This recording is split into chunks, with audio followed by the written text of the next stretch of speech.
중학교 때부터 고등학생이 될 때까지 2년 동안 동갑 친구를 잔인하게 괴롭힌 광주 또래 집단 괴롭힘 사건 소식입니다.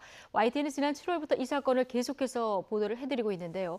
10대 사건인데도 이례적으로 가해자가 구속이 되고 사건도 소년이 아닌 일반 재판부에서 맡을 정도로 파장이 컸습니다. 이후 피해 학생과 가해자는 어떻게 됐는지 궁금해하시는 분들이 많아서 어제와 오늘 이틀 동안 저희가 후속 보도를 계속 해드리고 있는데요. 취재 기자 연결해서 이 사건 조금 더 자세히 알아보겠습니다. 자, 이승배 기자.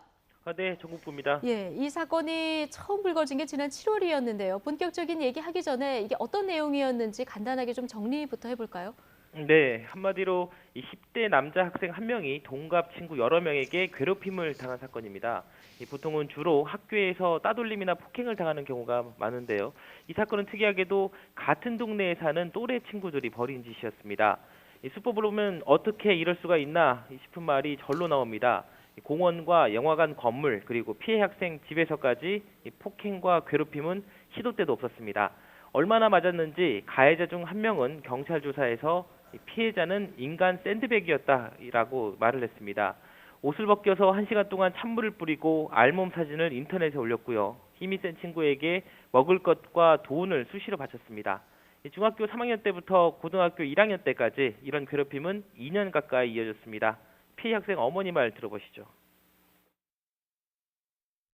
알면 알수록 내용을 들을 때마다 이제 말문이 막혀서 뭐라고 말하기도 너무 힘들고요. 왜 이렇게까지 그렇게까지 아이들이 있는지 이제는 안 믿어져요, 지금.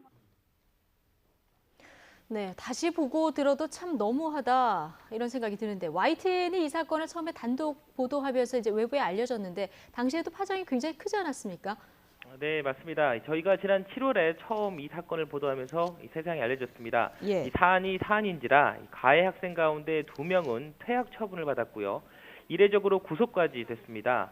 또 10대 사건은 보통 이 소년부에서 재판을 받고 있는데요. 이 사건은 이 소년이 아닌 일반 형사 재판으로 진행이 됐습니다. 그만큼 사법부에서도 심각하다고 본 건데요. 가해자들이 혐의를 대부분 인정을 했고요. 그래서 공방 없이 첫 재판에서 검찰이 구형을 했습니다. 최대 징역 4년을 구형했습니다. 범행 수법이 잔인하고 사안이 무겁다는 것이 이유였습니다. 예. 그리고 지난 13일, 그러니까 지난주 금요일이었습니다. 지난주 금요일에 원래 1심 선고가 예정이 돼 있었는데 재판은 열리지 않았습니다. 1심 선고 재판이 열리지 않았다고요? 왜 그런 겁니까? 네, 저희도 이 재판을 계속 기다렸기 때문에요. 대법원 홈페이지에서 일정을 확인했고요. 그리고 예. 선고 당일날 법정까지 갔습니다. 그런데 헛걸음을 쳤습니다. 알아봤더니 선고 하루 전날인 12일 오후에 이 재판부가 이 사건을 소년부로 보냈습니다. 이유를 물어봤습니다. 그랬더니 우선 피해자가 합의를 했고요. 가해자가 반성하는 태도를 보여서 다시 한번 기회를 주는 게 좋겠다고 판단했다고 말을 했습니다. 소년부로 사건이 넘어갔다는 건 처벌이 일반 형사 재판보다는 완화될 수 있다는 뜻입니다.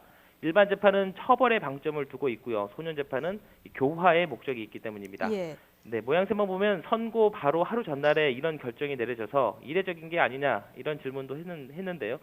전에도 이런 사례가 있었고 법적 절차상 문제도 없다고 법원은 밝혔습니다. 네. 반성하는 태도가 있어서 기회를 준다. 자, 재판부 이렇게 얘기를 하고 있는데 그런데 말입니다. 재판 과정에서 구속된 가해자 한 명이 교도소에서 사진을 찍었는데 이 사진이 지금 공개가 되면서 공분을 사고 있는 그런 상황이에요? 네, 저도 처음 이 사진을 봤을 때 왜 이런 사진을 찍었지 의아할 정도였습니다. 예. 직접 사진을 보면서 말씀을 좀 드리겠습니다. 지금 화면에 뜨는 바로 이 사진입니다. 앳된 얼굴의 남성이 쇠창살 너머에서 손가락으로 V자를 그리면서 웃고 있습니다. 주요 가해자로 지목돼 구속된 학생 가운데 한 명입니다. 피해자 가족에게 죄송하고 잘못을 뉘우치고 있다면서 선처를 요구도 했는데요.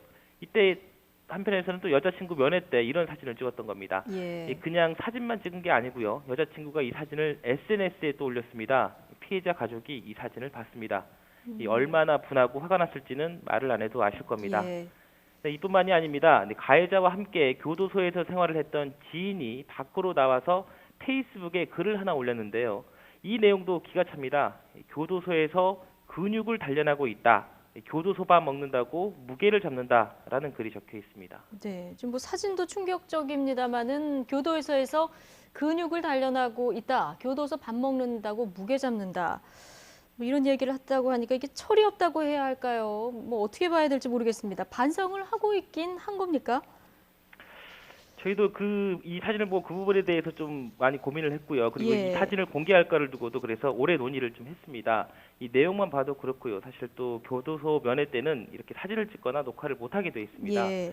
그리고 이렇게 사진을 찍었다는 것은 교도소 안에 관리 감독도 안 되고 있다는 얘기거든요. 무엇보다 이런 행동이 특정 한 사람이 했던 행동이기 때문에 또 많이 망설였습니다. 예. 가해자가 아직 어린 10대이고요. 또 이 자칫 가해자 모두가 이렇다고 오해를 부를 수 있다는 걱정을 또 했습니다. 하지만 아무리 철없는 학생이라고 해도 엄청난 일을 저지르고도 이렇게 사안의 심각성을 전혀 느끼지 못하고 있다는 점이 너무나 안타까웠습니다. 그래서 피해자 가족에게 양해를 좀 구했고요. 구한 뒤에 이 사진을 공개하기로 했습니다. 피해자 가족도 처음에 이 사실을 알고 강하게 항의도 했습니다. 하지만 결국 재판받는 가해자 4명 모두 합의를 해줬습니다. 그 이유를 물었는데요. 피해자 어머니 말 들어보시죠. 아이들이 나왔을 때 이런 걸 유포하거나 이게 하는 거에 대해서 만약 저희가 알았을 때 거기에 대한 처벌을 받겠다라는 각서를 제가 받았거든요. 다 한 번의 기회, 마지막 기회는 정말 주고 싶었어요. 네, 마지막 기회는 정말 주고 싶었다. 피해 학생 어머니의 얘긴데요. 자, 그런데 피해자 가족이 살던 동네를 떠나서 결국 이사를 갔다 이런 소식도 저희 어제 YTN에 전해드리지 않았습니까? 좀 안타깝다는 반응이 많이 나오고 있는 것 같아요. 네, 그렇습니다. 이 사건을 처음 취재해서 계속해서 추적을 하고 있는 이 나현호 기자가 이사하는 날 가족을 만나고 왔습니다. 어머니는 아들을 살리려고 집을 옮길 수밖에 없었다 이렇게 말을 했습니다. 처음에 말씀드렸다시피 이번 사건은 학교가 아니라 집이 있는 동네에서 벌어졌습니다. 바꿔 말하면 살던 집을 포함해서 동네 곳곳이 사실 피해 현장이라는 얘기입니다. 그 현장을 보는 것만으로도 끔찍했던 기억이 떠올라서 결국 집을 떠나게 된 겁니다. 예. 네, 얼마나 괴로웠는지는 다음 말을 듣고 알 수가 있었습니다. YTN 보도 이후 최근 석 달 동안 피해 학생이 집 밖으로 나간 게 4번밖에 안 된다고 했습니다. 경찰 조사가 3번이고요. 그리고 심리치료가 1번이었습니다. 예. 사실상 아예 집 밖을 나가지 않은 셈인데요. 극심한 대인 기피에 시달리고 있다고 했습니다. 어머니 말 들어보시겠습니다.